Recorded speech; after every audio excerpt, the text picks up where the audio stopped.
You thought I was broken. Look at me now. Growing up, I learned early on that life had a way of throwing unexpected punches. My father, a factory worker, disappeared from my life before I was old enough to understand what abandonment meant.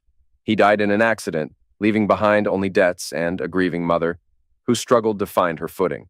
She moved from one relationship to another, searching for stability, while I learned to fend for myself.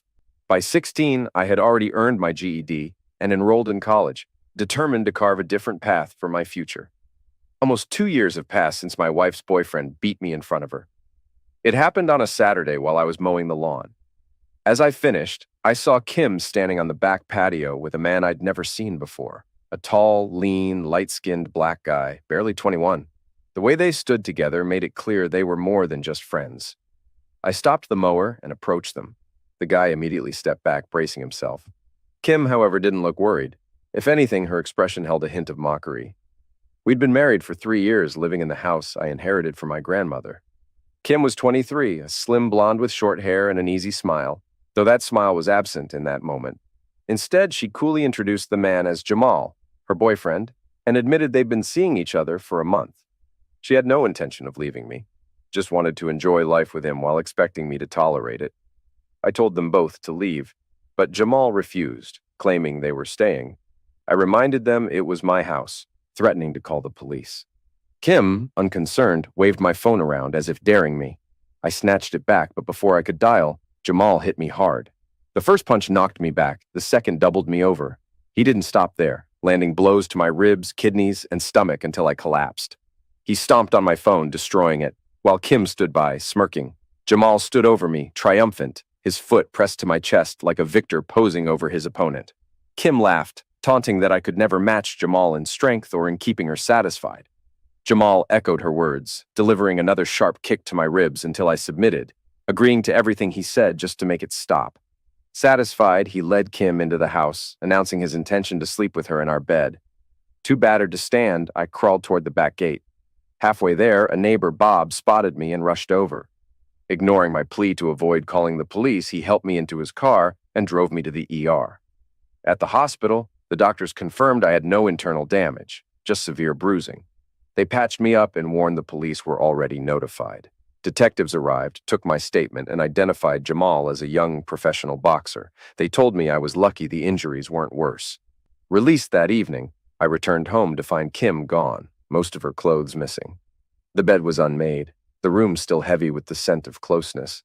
Without hesitation, I called a locksmith to change the locks immediately, regardless of the extra cost.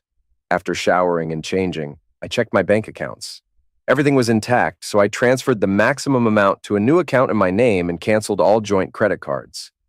Then I sat alone, replaying the events and deciding what to do next. Despite my usually calm demeanor, I've always carried a quiet reservoir of anger, likely born from an unstable childhood. My parents fought constantly until my father walked out one night, never to return. He died in an industrial accident, leaving life insurance and a trust for me.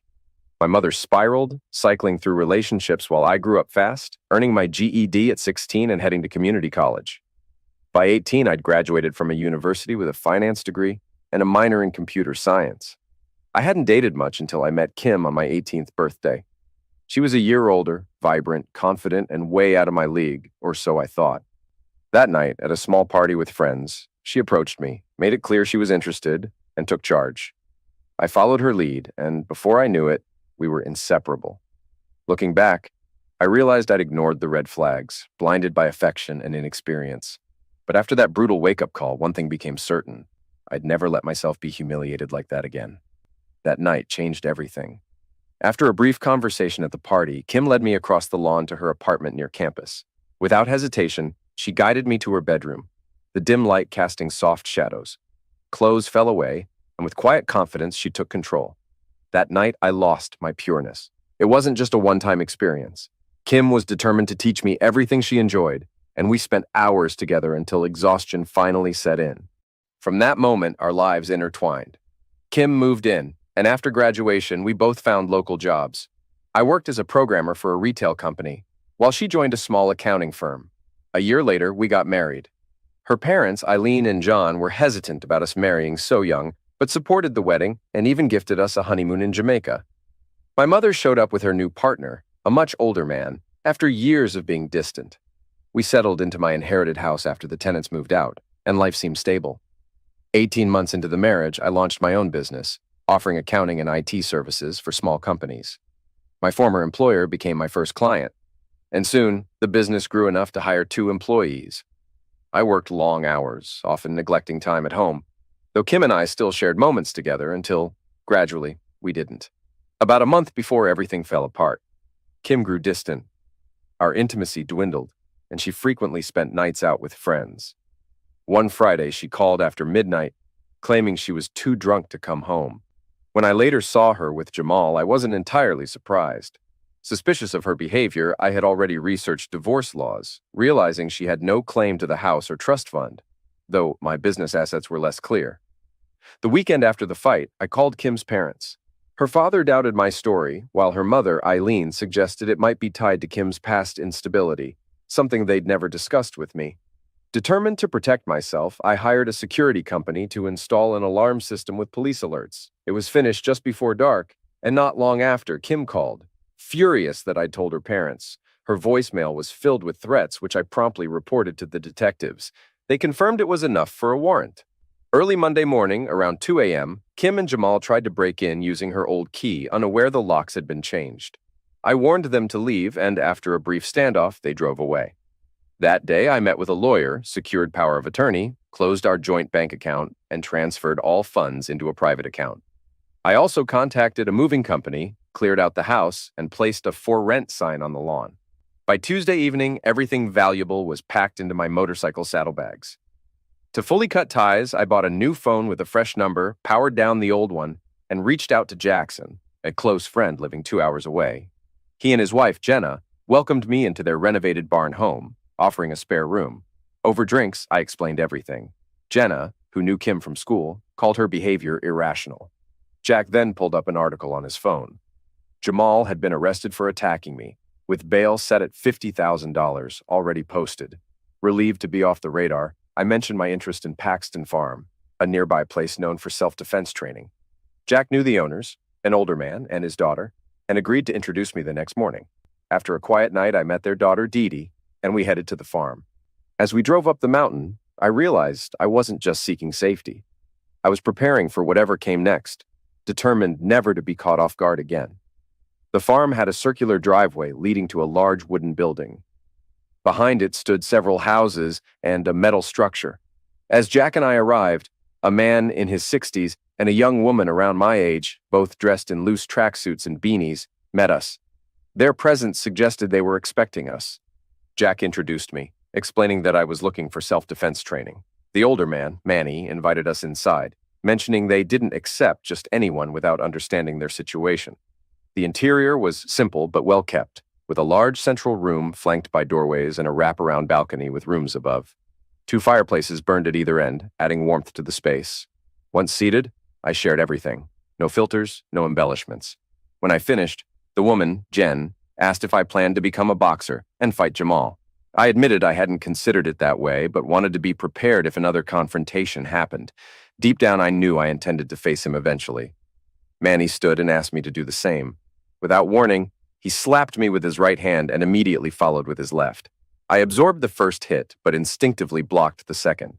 He stepped back, nodding approvingly. "You can stay," he said, thanking Jack for the referral. After Jack left, Jen led me to a small cabin marked with the number 6. Inside was a modest room with a bed, desk, and bathroom. She told me I'd be referred to as 6th during my stay, as many clients valued anonymity. Names were reserved for staff, herself, Manny, and a few others. I assured her I had no interest in anyone else's business and appreciated the same privacy in return. Once alone, I unpacked, noticing a tracksuit neatly laid out. I set up my laptop, finding 2 available networks, one password protected. Checking my old phone remotely, I saw missed messages from the police and Kim's parents. The police wanted me to visit the prosecutor, while her parents informed me Kim had been arrested for phone threats, jeopardizing her job. I sighed, texted my lawyer my new number, and checked Jamal's status. He was still scheduled for a fight the following week. Curious about the metal building, I wandered over and found the door open. Inside, Two men, one blonde, one black, were sparring under Manny's supervision. Both were tall, around 6'2" and 200 pounds, wearing protective gear while exchanging controlled strikes. It was intense, but disciplined.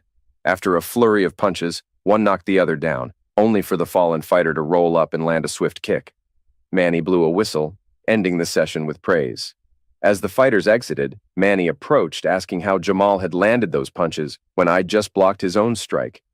He insisted Jamal's speed wasn't superior, and that I should have anticipated his attack more than Manny's. After some thought, I admitted it wasn't just adrenaline. I'd been furious. Manny nodded, calling it a lesson about rage and skill before leaving. The gym was impressively equipped with weights, cardio machines, and training tools I didn't recognize. Outside, I spotted a massive wood pile. Grabbing a 6-pound axe, I lost myself in chopping logs, focusing on precision and power. Time flew until the lunch bell rang. Looking up, I saw Manny and Jen watching, surrounded by a mountain of split wood. I offered to clean up, but Manny waved it off, saying I'd be needed in the training room after lunch. Lunch was quiet, served buffet style. I sat with the two morning fighters. Mid-meal, Manny introduced me as the sixth, a newcomer with less experience but potential. The room briefly turned its attention to me. I simply waved, prompting laughter before everyone resumed eating. After lunch, Manny led me to the training area, joined by two men known as the second and the fourth. Both were broad-shouldered, speaking in what sounded like a Slavic language. Inside, they geared up with gloves and pads while Manny guided me to a separate mat. "We train for survival here," Manny explained. "No rules, no restrictions. Everything is allowed. Understand?" I nodded. "Survival. Got it." And with that, my real training began. Manny and I geared up with gloves and pads, diving into a rigorous training session. He demonstrated combinations of punches, kicks, and spins, moving seamlessly between strikes. My task was to mirror his movements, which I managed with surprising ease despite the intensity. After an hour, Manny noted my quick adaptation and decided to push me further. We moved to the heavy bags where he demonstrated a spinning elbow strike aimed at head level. It took me several tries to get it right, but by the end of the session, I was consistently hitting the target. Satisfied, Manny marked specific spots on the bag for precision training. It didn't take long before I was landing strikes accurately every time. As we wrapped up, Manny exchanged a knowing smile with second and fourth, who had finished their sparring and were observing from across the hall. Second, speaking with a slight accent, commented that I didn't seem like a novice, but Manny insisted I was, despite my quick progress. We returned to the main building around 5:30. Second and fourth headed to their cabins, while Manny instructed me to shower and change into a fresh tracksuit for dinner. The hot water was a welcome relief after hours of exertion. Dinner was simple but satisfying: cutlets, coleslaw, and fresh buns with water or milk. I sat with 1 and 7, two tall, athletic Americans who casually discussed football. They avoided personal topics, but the conversation flowed easily, settling on the Ravens as likely championship contenders. After dinner, Jen approached, commenting on my earlier woodchopping session. I explained it was something I'd done often in my youth, finding the repetitive motion almost meditative. She then outlined my daily schedule: a 5 a.m. wake-up, morning run, breakfast at 6, followed by individual training until lunch, then more practice until dinner. As we walked toward my cabin, Jen surprised me with an observation about my physical abilities. She believed I underestimated myself, assuming anyone could match my coordination and speed. I brushed it off, attributing my skills to childhood habits rather than natural talent. She disagreed, emphasizing the importance of recognizing my strengths without arrogance, but with realistic self-awareness. At my cabin, she turned and left, though something about her demeanor made me wonder if she'd sensed my lingering gaze. After a few steps, she glanced back, holding my gaze for a long moment before continuing on. The next morning, the farm's gong woke me at 5. I dressed and joined 4 others for a run along the mountain trail. 1 and 7 led, while 5, despite looking like a seasoned runner, fell behind. I kept pace with the leaders before pushing harder, passing them on the incline and reaching the summit first. They arrived shortly after, acknowledging my stamina with a mix of surprise and respect. Back at the farm, Jen was waiting. Without much explanation, she led me to a small training room behind the main building. Inside, she strapped on gloves and pads, clearly preparing for a sparring session. I hesitated, but she made it clear this wasn't light training. I needed to fight seriously, or risk being overwhelmed. The first exchange was humbling. I attempted a basic strike Manny had taught me, but within seconds I was flat on my back. Jen had effortlessly flipped me, standing over me with a knowing smile. Every attempt to gain the upper hand ended the same way. I landed a few glancing blows, but her counters were swift and precise. Eventually, I managed to push her off balance, momentarily gaining control, only for her to reverse the situation and pin me down once again. By the end of the session, my body ached, but Jen seemed satisfied with my progress. She noted my composure under pressure, a trait she considered rare and valuable. Despite losing every round, I remained focused, more determined than frustrated. The following week followed a steady rhythm. Mornings belonged to Jen, who consistently outmaneuvered me, while afternoons were spent under Manny's guidance, refining techniques and learning new variations. Gradually, I improved, leaning into my strengths: quick reflexes, sharp hand-eye coordination, and upper body speed. I adapted my approach, focusing more on close-range strikes and minimizing kicks, which often left me vulnerable. One morning, after an especially intense session, Jen acknowledged my progress. Our sparring lasted longer, and though she ultimately won, the gap was closing. There was a mutual respect in her final nod, a silent acknowledgement that I was no longer entirely outmatched. Later that evening, I invited her to join me after dinner, not for training, but for conversation. She agreed without hesitation, and for the first time since arriving, the farm felt less like a battleground, and more like a place where I was rebuilding myself, piece by piece. At exactly 8 p.m., Jen appeared around the corner of the main house, wearing a sea green tracksuit, contrasting with my plain gray one. We sat across from each other on the porch, the cool evening air settling around us. Our conversation drifted into personal territory. Jen shared her life story, training with her father since childhood, losing her mother to cancer at 12, serving 2 years in the Army as a martial arts instructor, and eventually returning to the farm to help her father run the growing business. She was 24, grounded, and fiercely independent. I told her about my fractured family, my relationship with Kim, and the sudden, brutal collapse of my marriage. Jen questioned the drastic change in Kim's behavior, suggesting it might be more than infatuation with a boxer. Her insight struck a chord, making me realize how little I'd truly understood the situation. The conversation took a lighter turn, and soon words gave way to action. We ended up in my cabin, the tension between us breaking in a whirlwind of passion. Jen was strong, almost my equal in size, and as assertive in bed as she was in the training room. The night blurred into hours of intensity, leaving us both exhausted by the early morning. When the 5 a.m. gong sounded, I dragged myself out of bed, sore and drained. During the morning run, the other trainees exchanged knowing smiles as I lagged behind. Jen pushed me hard during our sparring session, but I was off my game, distracted and fatigued. After several failed attempts, I refocused, cleared my mind, and finally managed to knock her down. She acknowledged my resilience, noting that when I was fully present, I could match her skill. Later that day, a small crowd gathered outside the training room, curious about my condition. Apparently, Jen's past partners rarely walked away unscathed after a night with her, both in and out of training. First confirmed the rumors, joking about how they'd expected her company that night, but she had stayed away. Over the next few days, training intensified. Manny introduced advanced footwork techniques designed to create openings for strikes. Practicing against Seven, I struggled at first but gradually found my rhythm. A well-executed feint led to my first clean takedown, earning a nod of respect from both Manny and Seven. After our final spar, Seven admitted Jen had been distant the previous night, different from their usual dynamic.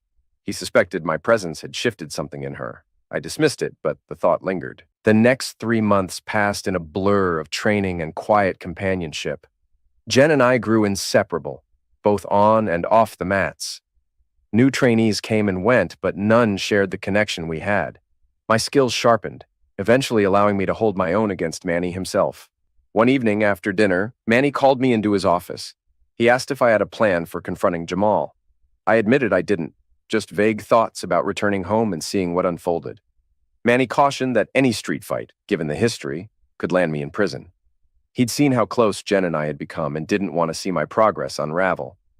That's when he proposed a plan, one that would settle things without risking my freedom. The following week, I drove to Mountain City after my morning run, heading straight to the boxing gym by the railroad tracks.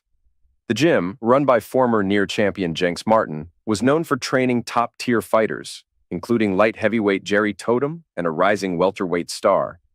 Manny had already spoken to Jenks about me. After a brief chat in his office, I changed clothes and began a rigorous training routine. Light bag, heavy bag, jump rope, and by day's end, a sparring round with a local heavyweight. Jenks told me to avoid getting hit rather than land punches, which I managed, though I was thoroughly exhausted despite my training at the farm. Jen was curious about my progress, and I kept her updated. After 2 weeks, Jenks secured my first professional club fight under the name BB Farmer. It was a 3-round light heavyweight bout against Larry Bonds. Following Jenks' advice, I controlled the fight, landing clean shots without going for a knockout. Bonds barely touched me, and I won by unanimous decision. My days became a cycle of intense training with Jenks, nights spent with Jen, weightlifting, and chopping wood to stockpile for winter. Eventually, I began sparring with Rashard Jones, a professional light heavyweight under Jenks' wing. Rashard didn't hold back, and his powerful punches kept me sharp. Inspired by his rapid-fire combinations, I focused on developing faster hand speed and increased my work on the heavy bag. Within 2 months, I could hold my own against him. By then, I had fought 12 professional bouts, 10 local and 2 out of state, winning all. 9 victories came by decision, but one cocky opponent pushed me too far. His taunts fueled my anger, and I knocked him out cold in the second round. It was a mistake on his part, thinking I'd be an easy mark. Jenks eventually asked if I felt ready for the real challenge, Jamal Bennett. Bennett had built his record by knocking out weaker opponents in monthly showcase fights. Now I was next in line. The payout was $4,000 plus expenses. I accepted without hesitation. For 6 weeks, I studied Bennett's fight tapes, growing more furious with each viewing. During sparring, I had to consciously restrain myself, prompting several warnings from Jenks. When fight week arrived, our team, Jenks, Manny, Jen, and I, headed to Washington. Bennett was a local favorite, highly ranked among light heavyweights. The fight was set for Friday night in a 5,000-seat venue, nearly sold out and broadcast on cable. It was billed as a battle of undefeated fighters. Until then, I'd heard little about Bennett or Kim. No news, no updates. My old life seemed completely detached from my current one. Bennett's team clearly didn't take me seriously, viewing the match as just another paycheck. On fight night, while I was preparing backstage, Manny pulled me aside with unexpected news. Kim was there, sitting ringside with a baby.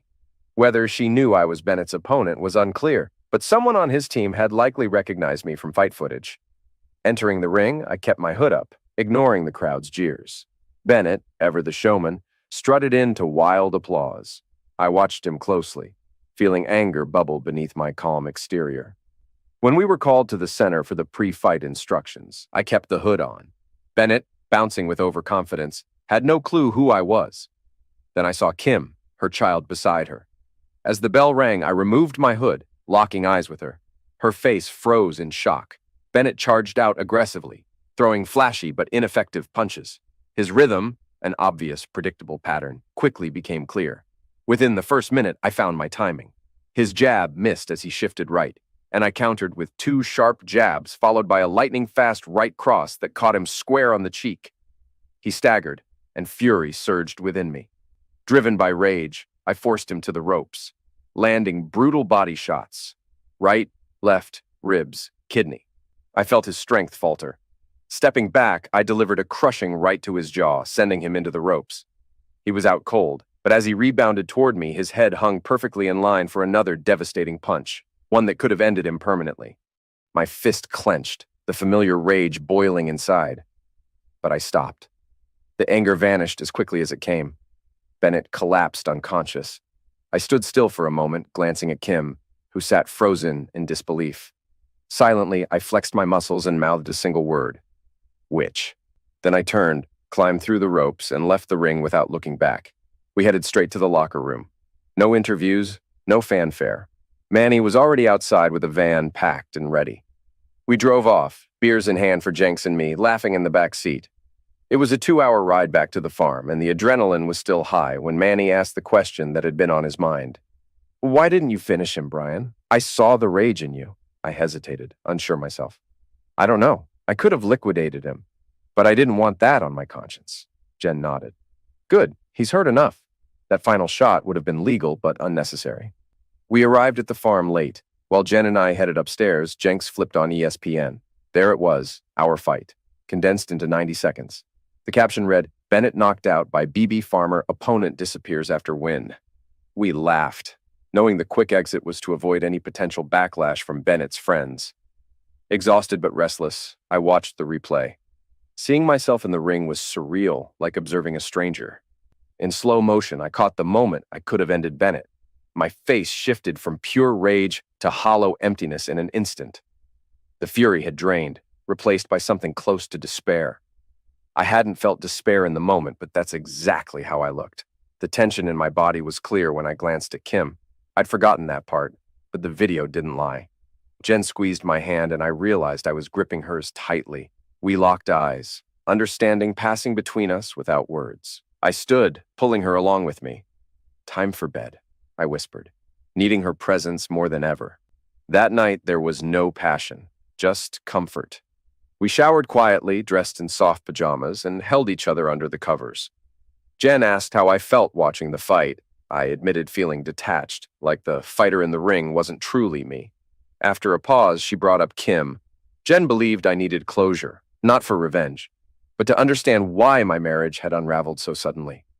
She reminded me that Kim's parents had mentioned past mental health struggles, something I'd never fully explored. I resisted.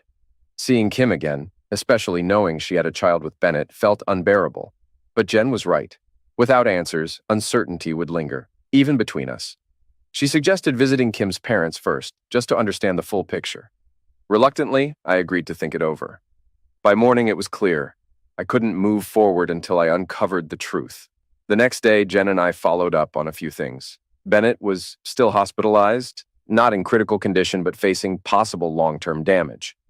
We found out he and Kim were living together in a Virginia condo, with vague mentions of a child, but no details or photos. ESPN had run a piece on Bennett's rise and the fight, featuring an old clip of Kim hugging him after a previous win. They speculated about his uncertain future in boxing. Feeling restless, I called Kim's parents, John and Eileen. They lived near Washington. John worked as a civilian at the Pentagon, and Eileen taught high school math. When Eileen answered, she sounded surprised but not hostile. I explained I wasn't calling about Bennett, but needed clarity about my marriage's abrupt end. She promised to discuss it with John and call back.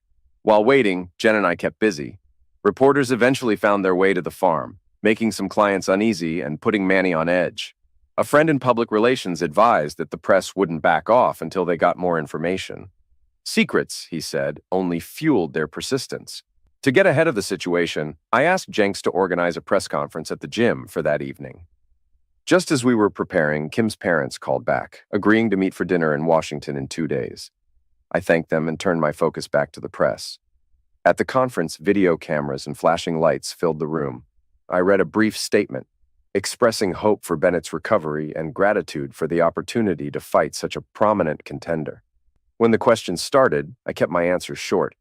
I admitted feeling numb after the knockout, confident before the fight, and unsure about future matches. When asked why I flexed after Bennett fell, I claimed not to remember. As for the word witch, I flatly denied saying it. Someone asked if I'd spoken to Bennett's girlfriend. I lied and said no. Jenks ended the conference before it got too heated. We exited into the main gym where the fighters, clad in gloves, greeted me with applause and friendly jabs. It struck me how much these guys respected me, not just for the win, but for the restraint I'd shown. That moment weighed on me later as I questioned whether I wanted to keep fighting. That night, Jen and I sparred on the mats. She hit harder than Bennett, but I barely edged out a win. We shared dinner with the other fighters, who applauded me again, and later, we relaxed upstairs, watching an old James Garner movie before bed. The upcoming dinner with Kim's parents made me uneasy, so I asked Jen to come along. We booked a hotel for the night, and John and Eileen arrived right on time. After polite greetings and introductions, we ordered drinks, and I got straight to the point. I needed answers about what really happened with Kim. Eileen was the first to speak. She revealed that Kim had a history of mental health issues, including a nervous breakdown at 13 and a violent episode a year later when she attacked a classmate with a bat. Hospitalization followed, but she eventually seemed to recover. John chimed in, calling her sudden behavior with Bennett a relapse, though nothing had seemed off when she introduced him to them shortly before everything fell apart. I asked why they hadn't warned me. They explained that Kim had assured them she would tell me herself, so they stayed quiet, unaware of how quickly things would spiral. The conversation shifted to Kim's current life. She was still with Bennett, raising a child, little Johnny. Eileen insisted Bennett wasn't a thug, despite everything. When I asked the child's age, John hesitated before saying he was 11 months old. That timeline hit me hard. Kim had likely been pregnant when she first introduced Bennett to her parents. Jen, always sharp, asked if they had any pictures of Johnny. The awkward silence that followed was telling. They had none, not even on their phones. Suspicious, Jen bluntly stated what I was beginning to suspect. Johnny was my son, not Bennett's. Eileen reluctantly confirmed it. Kim had told them it was Jamal's child and insisted they keep quiet. But as Eileen put it, the baby looks just like you. I sat there stunned. I could understand Kim's betrayal after the beating, but hiding my child? That was unforgivable. John, trying to sound pragmatic, asked what good it would do to get involved now. I disagreed immediately. This was my son. I couldn't just walk away. The waiter interrupted to take our order, momentarily easing the tension. Afterward, Jen pressed further about the divorce and pregnancy. Eileen explained that Kim's lawyer had handled everything with no mention of a child. By the time Johnny was born, Jamal's name was on the birth certificate, and the divorce had long been finalized. They had assumed the baby was his, given how often Kim was with Bennett and how little time she'd spent with me in those final months.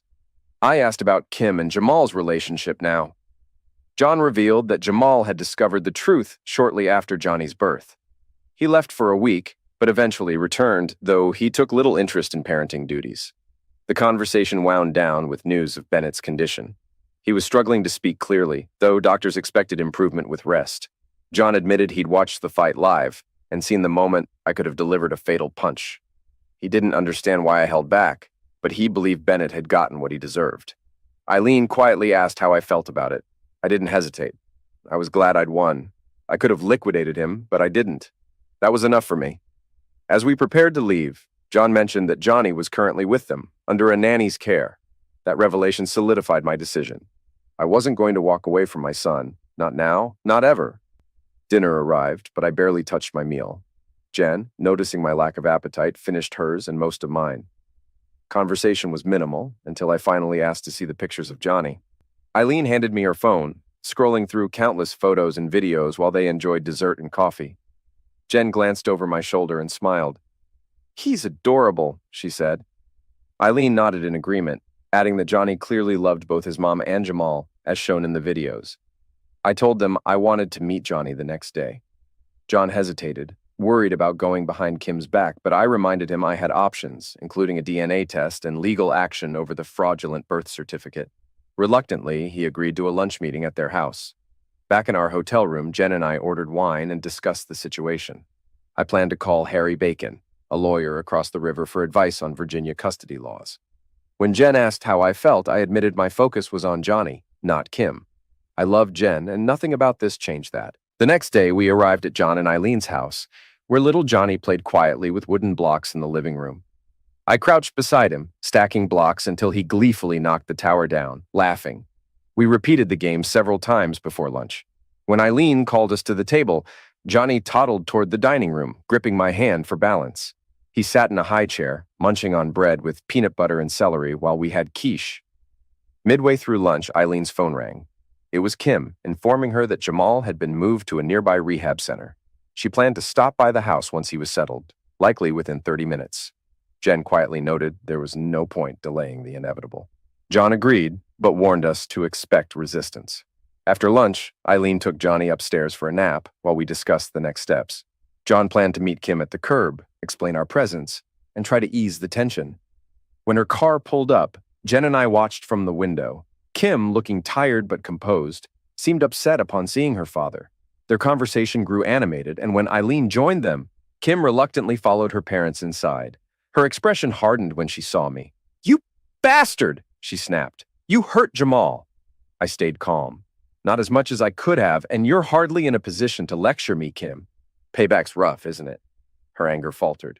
She dropped her gaze, silent for a moment before admitting, "It's my fault. I made a mess of everything. I fell for Jamal, and it spiraled. I knew I was destroying everything but couldn't stop. The worst day of my life was when I stood by and let him humiliate you." I asked why she'd wanted me beaten. She confessed it was fear, that I'd retaliate, as I eventually did. In her mind, striking first seemed like self-preservation, twisted as it was. I glanced at Jen. "Well, things turned out fine for me. I'm happy now. But hiding Johnny?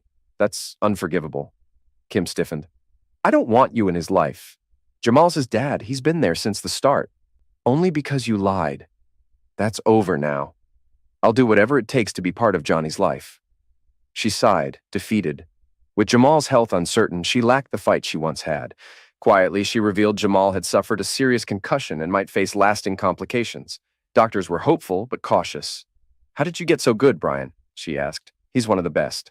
"Motivation and expert training," I replied, nodding toward Jen.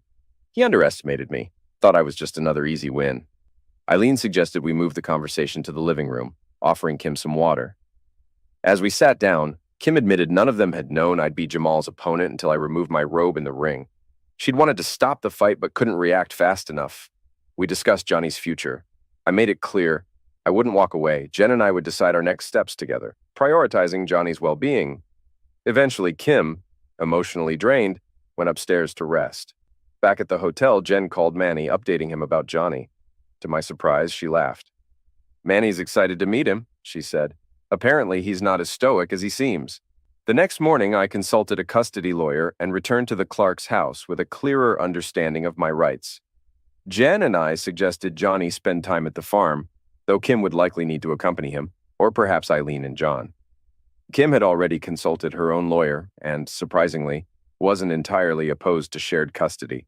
While we talked, Jen played with Johnny, building another block tower. When he tried to knock it down, she caught it mid-fall, tilting it back upright. Kim and I exchanged glances. It was a small moment, but felt significant. Eventually, we agreed that Eileen would bring Johnny to the farm for a week. Kim would stay behind to manage Jamal's care. The one-week visit stretched into two, with Johnny quickly becoming the heart of the farm. Everyone adored him, and Eileen, enjoying the lively atmosphere, even indulged in light flirting with the younger men. It was harmless, and eventually she seemed content to just enjoy the change of scenery. The path forward was still uncertain, but one thing was clear. Johnny was my son, and I wasn't going anywhere. As Johnny grew more active, Jen and I often entertained him after dinner, with Manny joining in when time allowed. Running the farm kept us busy, so Manny decided to hire another instructor. He had someone in mind, Chin Young, a 34-year-old Pennsylvania native with military experience, including training fighters for the government. Despite his age, Chin looked barely 20. Chin traveled from Pittsburgh for the interview. We all liked his attitude and experience, and he accepted the job immediately, needing 2 weeks to wrap up his affairs. As he left, he mentioned seeing footage of my fight, hinting he recognized me. I admitted it was me, calling it a long story. He smiled, saying he'd like to hear it someday. His nickname, Incredibly Rob, piqued my curiosity, though I doubted the story behind it was entirely innocent. As Chin walked away, Eileen appeared, exchanging pleasantries with him. The subtle flirtation between them didn't go unnoticed, and I briefly wondered if Kim had inherited more than just her mother's looks. Soon after, Jen and I drove Eileen and Johnny back to Virginia. Kim was waiting, and the reunion between her and Johnny was heartwarming, though the history between us dulled its emotional impact. Still, I was curious to hear her side of everything. After Johnny settled down and John called us for dinner, Jen quietly urged me to have that long-overdue conversation with Kim. I found her in the living room with Eileen. Hesitant but determined, I asked if we could talk outside. She looked wary but agreed. In the backyard, the truth spilled out. Kim admitted her affair with Jamal started because of physical attraction, fueled by a long-standing preference for black men. One night at a bar, Jamal flirted, she gave in, and the excitement quickly escalated into an ongoing affair. She claimed it wasn't about me, we had been a good couple, but her restless nature had always made her prone to impulsive choices. When I asked why she'd gone so far as to humiliate me, her answer was both bitter and revealing. Guilt from the affair twisted her perspective, making her resent me to justify her betrayal. It wasn't a psychotic break like her teenage episodes, but rather a warped attempt to shift blame. She admitted it was irrational, even cruel, but at the time it felt like self-preservation. Talk turned to Johnny and custody. Neither of us wanted a legal battle. I suggested shared custody, but Kim's ties to her new life made extended visits difficult. I mentioned the possibility of buying property near the farm, a defunct ski resort I'd been eyeing. If I made the purchase, I could offer her a place nearby, though I doubted Jamal would be part of that arrangement. Kim seemed indifferent about Jamal, calling him whiny and irritating. When I asked why Jamal had agreed to the original ambush, she revealed he carried deep-seated rage, often masked by his career. Growing up in the inner city, he'd faced constant bullying, fueling a bitterness specifically aimed at men like me, men he perceived as privileged and untouchable. By the time we finished talking, I finally understood Kim. She wasn't evil, just deeply flawed, easily swayed, driven by guilt, and prone to destructive choices. It didn't excuse her actions, but it explained them. Dinner was pleasant. John, a surprisingly good cook, had prepared everything. On the drive back to the farm, I told Jen about my conversation with Kim. To my surprise, she admitted she'd quietly listened from an upstairs window. She believed Kim had been as honest as she could be, and I agreed. This was likely the closest I'd ever get to the full truth.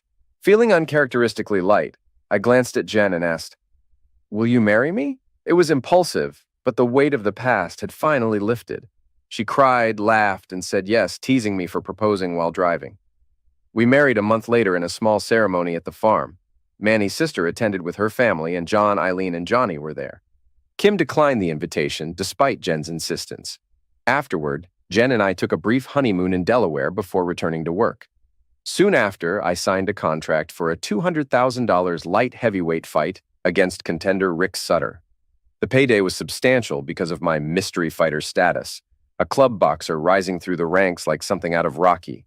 The fight was set for a month later, and I planned to use the earnings to buy the ski resort. Jen, Manny, and Jenks helped devise a strict training routine. Jenks advocated abstinence, but Jen dismissed the idea. I trained hard and traveled to Philadelphia for the fight. Sutter, a cocky fighter with a shaved head, had won 33 of his 34 bouts. Jenks and I studied his footage closely.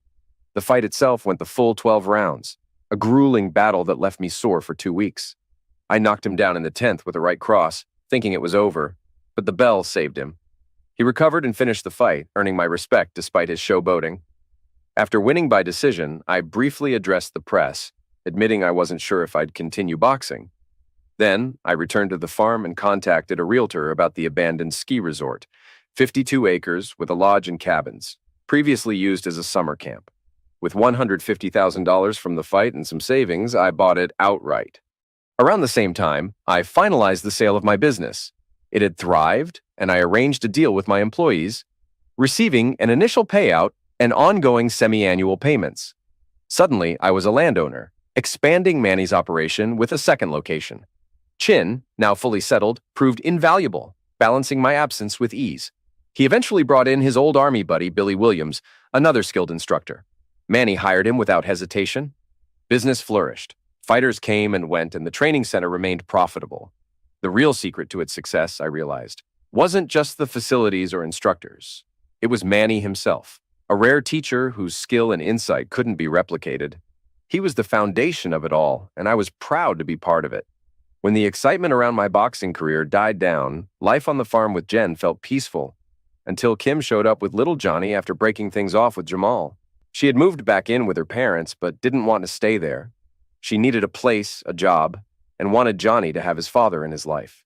Despite past betrayals, we considered letting her stay. Jen had no issue with it, and Manny asked if I could handle having her around.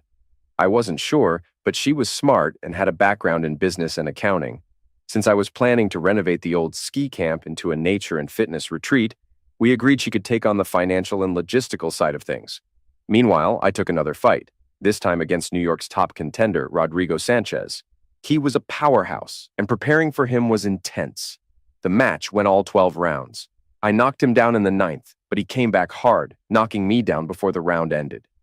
That moment lit a fire in me, and I fought aggressively, matching him blow for blow. The crowd roared, but I only saw him. The fight ended with me hammering him into the corner, the referee pulling me back when the bell rang. The judges called it a draw. In hindsight, it was fair. Had it gone 15 rounds, I might have won, or collapsed trying. Exhausted, I slept for 18 hours after the fight while Sanchez recovered from a broken rib. We skipped the initial press conference, but later, while rewatching the fight, I realized that avoiding that 9th round knockdown would have secured my victory. Before the press conference, Jen and I talked about my future in the ring. She believed Sanchez was the toughest opponent I'd ever face and saw a rematch as a huge opportunity. But I knew the rush of the fight could become an obsession, one that would take a toll. She insisted that if I fought again, it had to be the last. At the press conference, I praised Sanchez and answered questions. The fight was already being called a classic.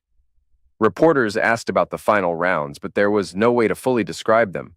They weren't just a battle, they were something deeper. Back at the farm, life returned to normal. Kim took charge of the new venture, Mountain Adventures, hiring Harv Bristol, a skilled construction manager with experience in restoration and landscaping. He had recently gone through a rough divorce, which concerned me, but Kim assured me it wouldn't be a problem. She was drawn to him, and from the way she talked, it was clear she was already planning to pursue something with him. I told her not to let it interfere with business. She promised it wouldn't. I hoped she meant it. Kim didn't waste any time. Harv never stood a chance. Completely taken by her, he moved into the back room of the cabin she was using as an office. Their relationship wasn't just personal, they worked seamlessly together on the project, and it showed. Harv, once burdened by his past, seemed lighter, and Kim was thriving too. It wasn't hard to assume their chemistry extended beyond work.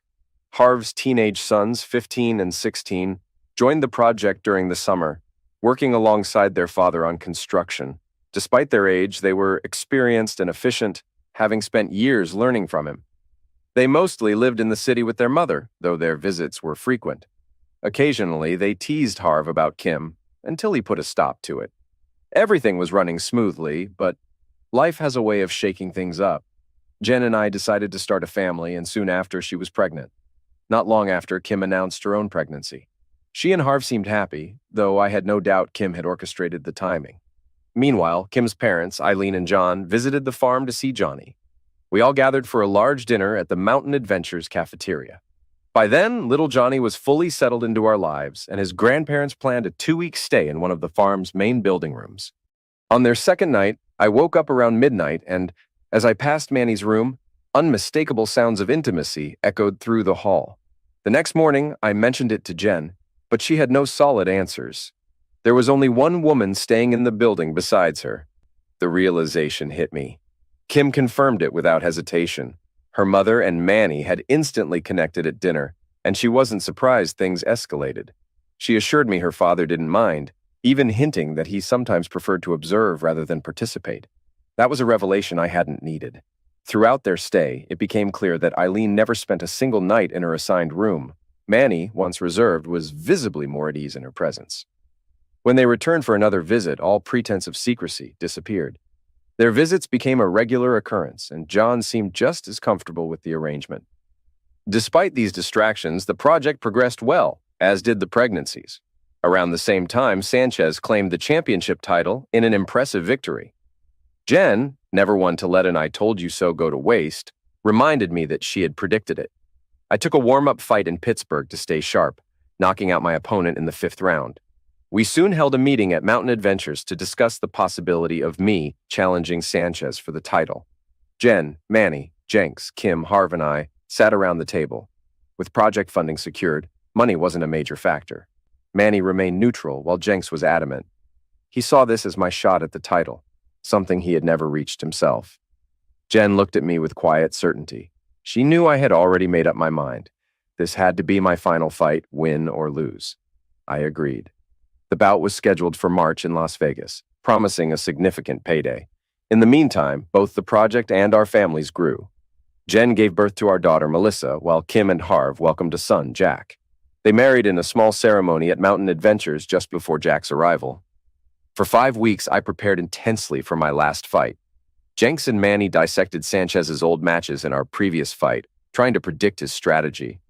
They expected him to aim for an early finish, knowing I had the advantage in the later rounds. Their analysis was spot on. The fight started as a technical exchange. I controlled the pace with jabs, while Sanchez landed a few clean rights. He had changed his approach, throwing straight punches without his usual setup, making them harder to anticipate. After the 7th round, Manny pointed out a flaw. Sanchez was dropping his left hand when throwing his right. I could counter it.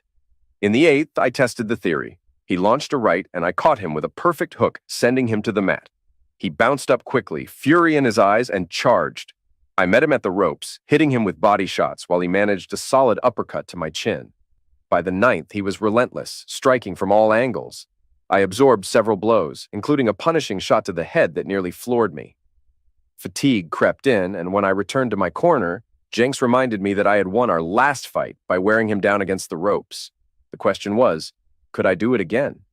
The next 5 rounds turned into a war. We exchanged brutal blows with little respite. I focused on his ribs and kidneys, knowing he was feeling the impact, even if he wasn't showing it. Twice his hooks rocked me, forcing me to clinch. By the final round, I felt drained, barely able to move. Jen, standing in my corner, silently raised a fist, my right fist. I understood. Stay away from the ropes, go for the knockout. I met Sanchez in the center of the ring, our gloves tapping briefly before we went all in. 2 minutes in, I backed him into the ropes, pounding his body. He began to falter. Sensing the moment, I stepped back and landed the hardest right I had ever thrown, sending him crashing to the canvas. Dazed, I stumbled toward my corner, convinced the fight was over. But Sanchez wasn't done. He climbed to his feet, barely responding to the referee's count, yet somehow convincing him to let it continue. For a moment, we stood there, staring at each other, knowing this was it. I jabbed at his face, and he swatted it away before throwing one last desperate right. The bell rang mid-motion, the punch missing its target. We collapsed against each other in exhaustion. He acknowledged my win, and I told him he was one hell of a fighter. His response was immediate. He would never fight me again. The victory was unanimous. I was the new champion. There was no post-fight press conference. Both Sanchez and I went straight to the hospital.